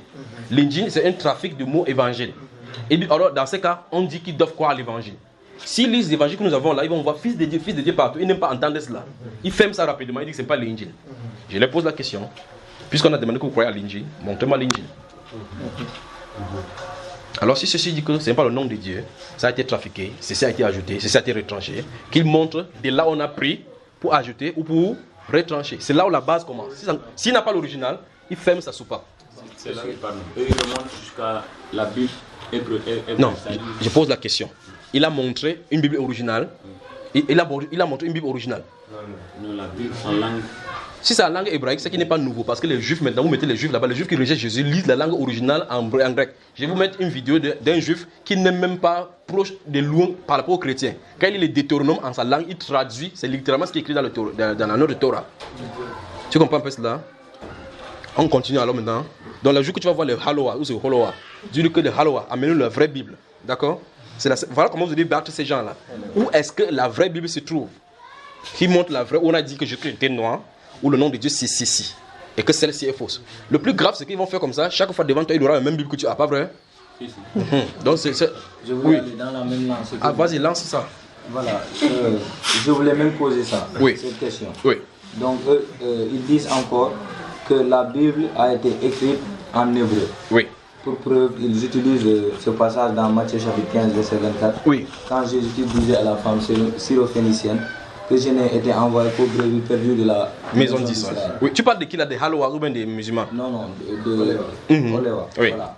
Donc ils disent que Jésus-Christ, tous les disciples de Jésus-Christ étaient juifs. Mais ils ne peuvent pas être autrement, parce que le salut vient des juifs. Ok. Donc ils écrivaient en hébreu, oui. Et non en grec. Oui. Voilà. Donc ils disent que la Bible n'a pas été écrite. Quelle Bible? Quand il parle de Bible, parce que Bible veut dire livre. Lesquels livres? Parce que dans Daniel, le livre de Daniel, il y a une partie qui est écrite en araméen. N'est-ce pas, frère? Le livre de Daniel contient un autre écrit en araméen. Et les Juifs ne parlaient pas seulement l'araméen, il y a l'hébreu. L'autre partie sont écrits en hébreu, l'autre écrit sont en araméen. Mais ok, maintenant, quel est le Nouveau Testament? Dans le Nouveau Testament, l'écrit, 1 Corinthien. Vous avez lu 1 Corinthien, non? Qui l'a écrit? Paul. Il écrivait à qui? Au Corinthien. Les Corinthiens, c'était les Juifs. C'était des... Il faut la délivrance, d'accord? Il faut la délivrance. Donc le Nouveau Testament essentiellement est écrit en grec. Parce que durant la période de la mouvance de l'Église, c'était le grec qui était la langue parlée. C'est pour ça que la majorité des livres là-bas sont écrits en grec. Il dit que c'était écrit en hébreu. Mais vous dites, Jean relate l'histoire de Jésus. Oui, Jean relate l'histoire de Jésus en grec. Il n'a pas traduit d'abord Jean en hébreu avant qu'on ait réécrit en grec. C'est en grec dès le départ. Oui, mon cher, continue. Voilà. Maintenant, si nous traduisons de l'hébreu, oui, ou bien du grec au oui, français, oui, on voit pas est-ce qu'on voit forcément le nom Dieu? Le nom Dieu. Si nous prenons Genèse chapitre 1, verset 1, oui, qui dit au commencement Dieu créa, oui, est-ce que c'est le mot là en hébreu? Oui. Bon, en hébreu, toi, il a dit qu'on traduit comment? Il dit c'est Allahayam. Ah, c'est pas ce qui est écrit, c'est Elohim. Ça veut dire les dieux. Elohim, oui. Ok, mais quand lui parle maintenant en français, il dit quoi? Il dit Dieu. Mais pourquoi lui dit Dieu alors? Parce que c'est écrit les dieux. Non, il utilise le mot là. Le mot? Non, dans ce cas, s'il utilise le mot là, qu'il utilise même le commencement, au commencement, qui ne dit pas au commencement, qui dit une fois ça en hébreu. Suis attentivement. S'il dit qu'il ne dit pas Dieu, parce que c'est en français, qu'il ne dise plus le nom, plus commencement. Commencement, c'est Bereshit. D'accord? Bereshit, Bara, Elohim. Qui dit tout simplement en clair, qui ne lisent plus la Bible en autre langue autre que l'hébreu. Donc finalement, ils disent que Dieu, ça vient de Zeus, c'est une statue que les gens adorent. Oui. Dont le B est renversé. Donc ça veut dire qu'en fait, avant cela, Abraham adorait Zeus. C'est ce que ça veut dire. Zeus est connu par des Grecs. Au temps d'Abraham, il n'y avait pas de Zeus. Continue comme ça. Allons-y. Dont le D est renversé. Je recommence encore. Au temps d'Abraham, où on a écrit Genèse, il n'y avait pas Zeus parce que Zeus est venu sous les Grecs. Qu'est-ce que tu en dis?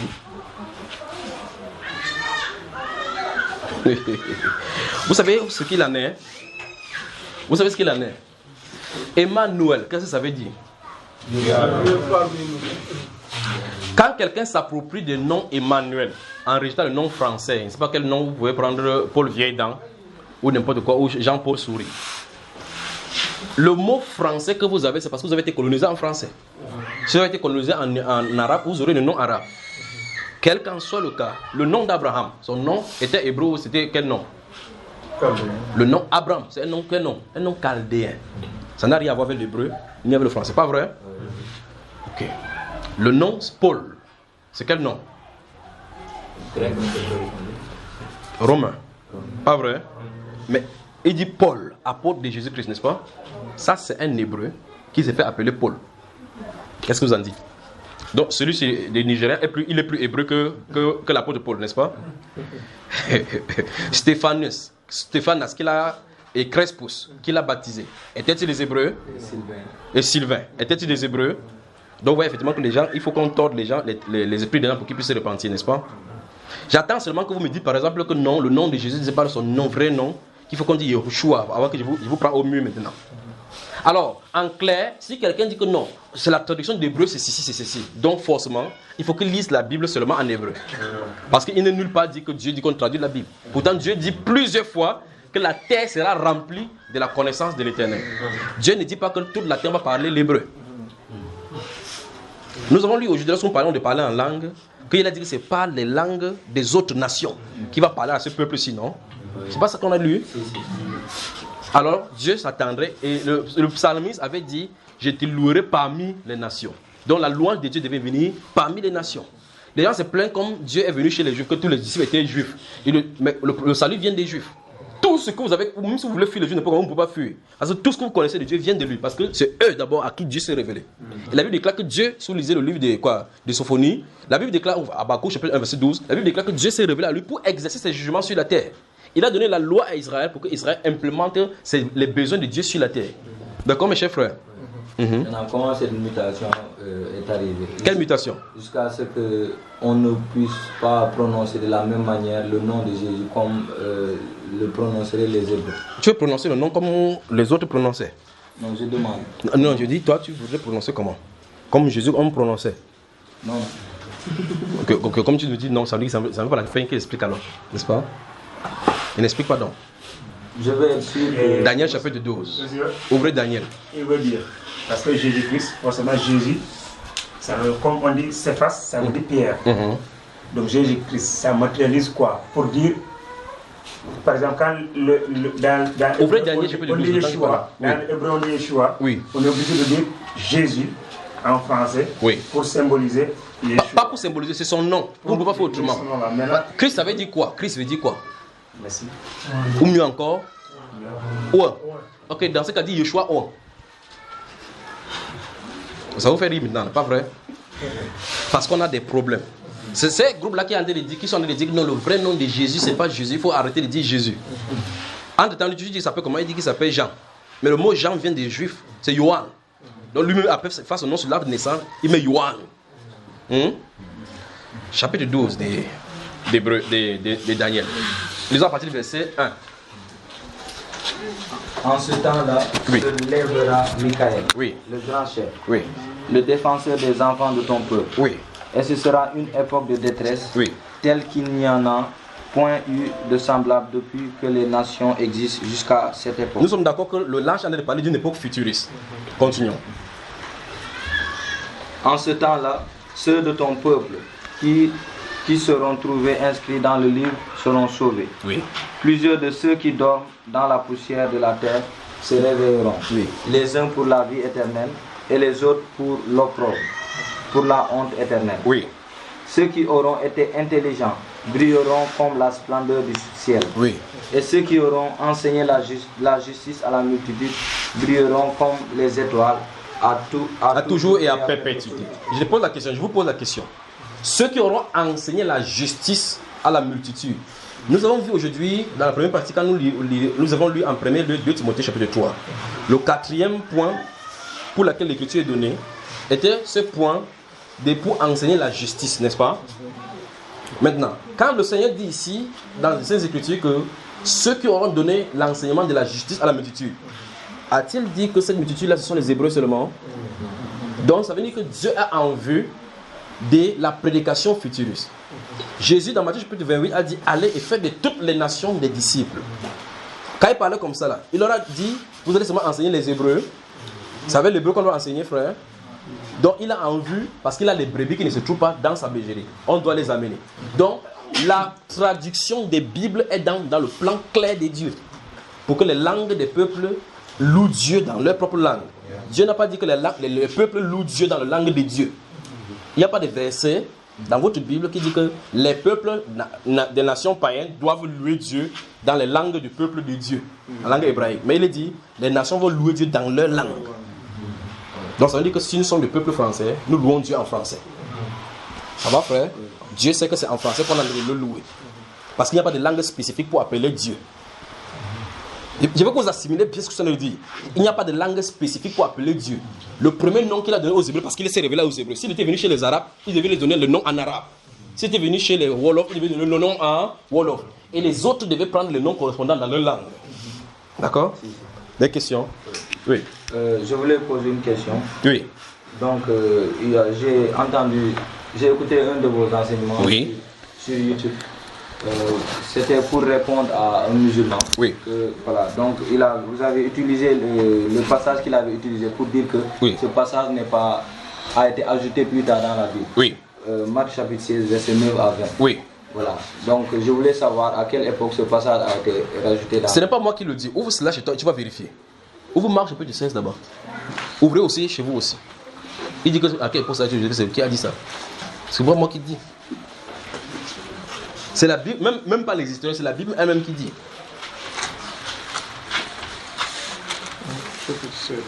Ok.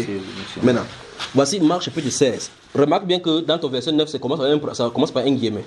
Tu as vu cela? Et ça va finir au verset 20. C'est pas vu? Si. Mais le crochet donc signifie quoi? Qu'est-ce qu'on a dit de ta Bible? Le crochet signifie quoi? J'ai lu ça dans l'autre version. On a dit que le crochet signifie que la version de Marc finissait au chapitre 1, verset 8. Ils disent que ça ne se trouve pas dans certains manuscrits. Dans certains manuscrits, je vais arriver. Donc ça veut dire que Marc, au chapitre 16, ça finissait au verset 8. Oui. Voilà, donc c'est d'abord la base là-bas. Donc dans ta Bible elle-même, le témoin est là pour montrer que ça ne se passe pas. C'est pour ça qu'on a mis ça entre crochets. Voici donc le problème, écoutez-moi très attentivement. Vous qui avez des petits livres comme ça, vous ne pouvez pas voir, vous allez seulement voir enchaîner. Mais je vais vous dire quelque chose. La Bible, vous devez entendre la voix de Dieu en lisant la Bible. Si vous connaissez sa voix, en lisant la Bible, vous allez savoir. J'étais en face de la Bible, un jour, j'étais en train de lire, j'arrive là-bas. Et puis je vois que le son a changé. Le son avait changé. J'ai dit, qu'est-ce qui ne va pas? Pourquoi cette discontinuité de la parole? J'ai dit, j'étais en train de lire le livre de Marc. J'arrive là-bas, je lis le verset 1, il n'y a pas problème. 2, il n'y a pas problème. 3, 4, 5, 6, 8. En 9, j'ai senti que quelqu'un d'autre en train de parler. J'ai dit, mais pourquoi la voix a changé? Le son a changé. C'est là où j'ai commencé à dire, mince, il y a quelque chose qui ne va pas ici, jusqu'à ce qu'il découvre ce qu'il en est. Et là maintenant, curieusement, je lisais dans d'autres Bibles, j'ai vu donc qu'il y avait un crochet quelque part dans la Bible. J'ai dit, ah, je comprends maintenant, ça veut dire qu'effectivement, ils savent effectivement que quelque chose n'allait pas. Vous retirez quelque chose de la Bible, vous le dites mal, vous le dites un peu comment, je reconnaîtrai ce qui vient du Père ou pas. Quelqu'un a posé la question aujourd'hui sur Matthieu chapitre 24, verset 36. Est-ce que le Père connaît les Écritures, que le Fils, est-ce qu'il connaît? J'arrive tout à l'heure par rapport à cela pour que vous voyez ce qu'il en est. Donc, vous lisez les Écritures. Si vous prenez Matthieu chapitre 17, prenez Matthieu chapitre 17, voir. Matthieu chapitre 17. Matthieu, le chapitre 17. Ok. Lisez les versets 20 et 21. Verset 20 et 21. C'est à cause de votre incrédulité, leur dit Jésus. Je vous le dis en vérité, si vous aviez de la foi comme un grain de sénévé, vous diriez à cette montagne, transporte-toi d'ici là, et elle se transporterait. Rien ne vous serait impossible. Oui. Ou le verset 21. Mais cette sorte de démon ne sort que par la prière et par le jeûne. Maintenant, dans ta version, qu'est-ce qu'on a précisé concernant le verset 21? Entre crochets. C'est-à-dire quoi? Entre crochets. Vous voyez, sa version est très bonne. Entre crochets. Ça se pose donc une fois de plus. Ça ne se trouve pas dans ces manuscrits. Ça veut dire que certains manuscrits, il est possible que vous lisez certaines Bibles. Vous arrivez quelque part, ça se finit au verset 21, au verset 20. Ou mieux que, mais ces gens de démons ne sortent que par la prière. Que ces gens d'esprit ne sortent que par des prières. On a mis ça entre crochets. Voici le problème.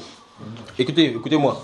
Vous savez pourquoi il demande à celui-là tout à l'heure, lorsqu'il va voir son Emmanuel là, de lui demander la Bible originale? Parce que personne ne l'aura. La seule façon d'avoir la Bible originale, c'est d'être baptisé du Saint-Esprit. C'est la seule façon. Est-ce que vous savez pourquoi? Vous savez pourquoi? Concentrez-vous, laissez le chien. Persécutez-le, quand vous persécutez, vous allez crier exactement comme lui. Écoutez très attentivement. Nous avons lu Marc chapitre 16, vous avez vu, il y a le crochet à partir du verset 9 jusqu'au verset 20. Je vais vous donner Matthieu chapitre 21, vous avez vu, Matthieu chapitre 17, vous avez vu qu'au verset 21, il y a le crochet. Mais chez toi, il y a le crochet. D'autres personnes n'ont pas le crochet. Donc ils ont lu ça, c'est comme si c'est une suite logique. Maintenant, le problème vient du fait des manuscrits originels où les gens ont pris pour traduire. Écoutez très attentivement. Au départ de la manifestation de l'Église, les livres ne sont pas regroupés comme nous avons. Vous suivez? C'est en manuscrit. C'est-à-dire que vous avez un rouleau comme ça, où on écrit, on roule comme ça, on donne que va, tu donnes à ceci. Si vous lisez Colossiens chapitre 3, versets 14, 15 et 16, Colossiens chapitre 4, il est dit que lorsque cette lettre-ci vous sera lue, faites en sorte que vous lisez également celle qui proviendra de Laodicée. Or, vous voyez qu'il n'y a pas l'épître aux Laodicée dans la Bible. Vous avez vu ça, n'est-ce pas? Maintenant, n'allez pas prendre l'épître au premier épître de Laodicée, de Paul aux Laodicéens, qui circule sur les net en disant que c'est ça, parce que vous allez voir des choses contradictoires que l'apôtre ne peut pas écrire. Ça se pose qu'il y a une lettre que l'apôtre avait envoyée aussi aux Laodicéens. C'est parce que vous comprenez. Maintenant, lorsque cette lettre-ci qu'on donne aux Colossiens, qu'on donne aux Colossiens, l'apôtre Paul a pris sa plume pour écrire sur un seul papier et a remis ça à quelqu'un, peut-être à Timothée ou à Sylvain ou bien à Eraste, d'aller être distribué. Lorsqu'il vient, il donne aux anciens de l'église à Colosse. Les anciens de l'église à Colosse sont censés lire cela et donner ça à d'autres. Supposons qu'ils veulent garder une copie. Ils vont déposer cette copie-là et réécrire ce qu'il en est. Et donner cette version-ci à l'autre, d'aller donner. S'il arrive quelque part, il juge qu'il y a un endroit qu'il ne veut pas copier, il ne copie pas, il garde ses copies-ci. Et si plus tard quelqu'un vient copier là-dessus, vous voyez effectivement qu'il y a 2 styles de manuscrits maintenant qui commencent à circuler. C'est ce qui s'est passé au 1er siècle. Alors donc, on a presque 800 manuscrits. 8000 manuscrits du Nouveau Testament. 8000 manuscrits différents du Nouveau Testament. Donc quand vous allez prendre une version de la Bible, s'ils ont traduit d'après les textes reçus, dites reçus, on appelle les textes reçus. Parce que c'est reçu, il y a des textes qui se codifient avec les alphabets. Si c'est le texte A reçu, ils copient à partir de là-bas. Tous ceux qui vont prendre à partir de là-bas vont avoir la même chose, c'est la même version. Si d'autres ont pris à partir d'une autre source, par rapport aux différents écrits qui est, ça va aller aussi avec une autre source. Il peut avoir donc des variantes. Ça ne veut pas dire que l'un est faux et l'autre est vrai. J'espère que vous me comprenez. Voilà ce qu'il en est par rapport à la Bible. C'est comme ça que le Seigneur a permis que ça soit. Lorsque Éusèbe et Jean avaient appelé le cap, commencé à rassembler ceci pour former ça en requête telle que nous avons aujourd'hui, Dieu les a guidés à rassembler ce qu'il en est. Vous comprenez, frère? Je vous donne encore 5 minutes puis je reviens. Quand il va revenir, je vais commencer par le Fils connaît-il le jour de la manifestation des fils. D'accord? Que le Seigneur vous bénisse. Amen.